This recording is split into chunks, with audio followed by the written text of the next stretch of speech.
Hey, what's going on, guys? It's Mustafa. Just wanted to record another video since I wanted to stay consistent. So today it's Good Friday here in Colombia and everywhere else, obviously.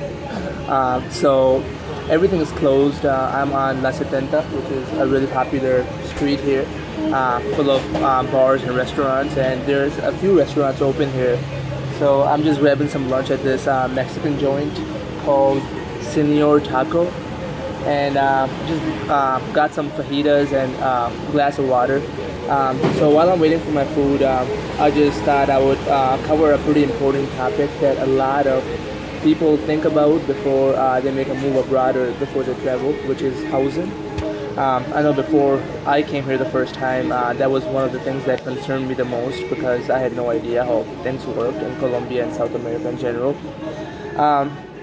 So I'm gonna go from the most expensive route to the least expensive route, and you guys can kind of share your opinions as well, because obviously I could be wrong on a few things. So I would love your feedback if you live here, obviously. So the first option is obviously Airbnb. When I first came here in August of last year, I just did Airbnb for first 2 weeks. It's a little spendy because I paid about $350 for 15 days, but that was a good option for me because obviously I wanted to get here first, have a secure housing option, and while I was there, I started looking around. So Airbnb is safe, secure, easy to use, kind of expensive, but when you're first coming here, I think it's a good option for you. And then after Airbnb, while I was there for first 2 weeks, I started looking for places. The route I took was I joined a bunch of expat groups on Facebook, and that's kind of a good resource as well because a lot of expats are looking for roommates, stuff like that. So I was part of a group called Gringo Paisa and a couple other groups like Medellin Apartments or whatever. And there was a lot of postings about rooms available. So I ended up getting a room with a few guys from United States in Laureles, and they were really cool. And I lived there for about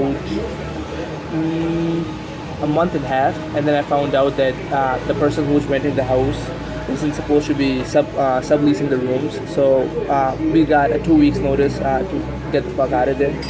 Sorry for my French.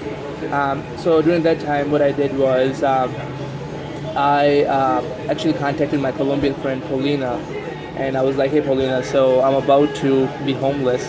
Do you have any options?" And she actually had an apartment available in her building. She talked to her portero, which is a doorman, and he gave her the keys. He showed her the apartment, and she sent me pictures. Then I ended up talking to the landlord, and that's how I ended up getting my own apartment last time around. This time, obviously, I'm living with some roommates because I wanted to save some cash.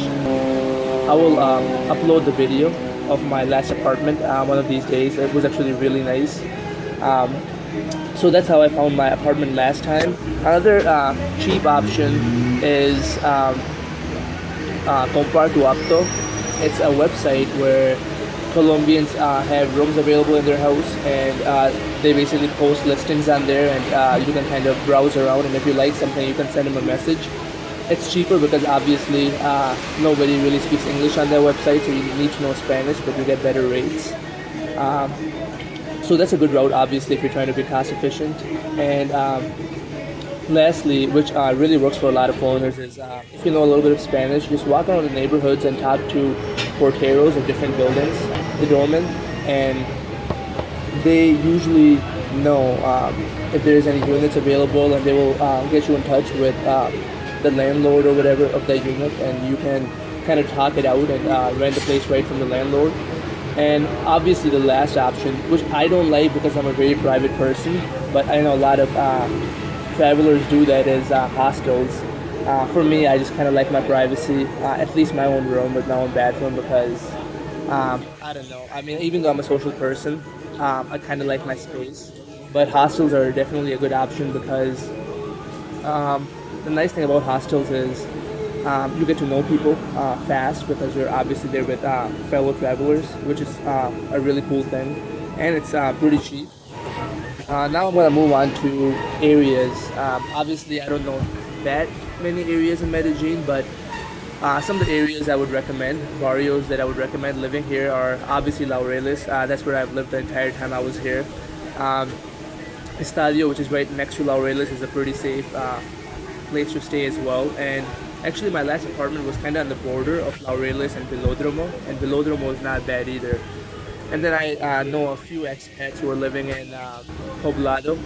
Poblado is a really cool barrio or area. I don't know what to call it, but it's really saturated with tourism. Like a lot of foreigners are there, so you don't get the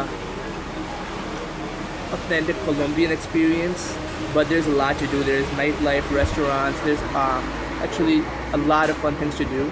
So if you're coming here for a short trip and it's kind of a vacation for you, Poblado is definitely a good spot. But if you're trying to emerge, no, sir.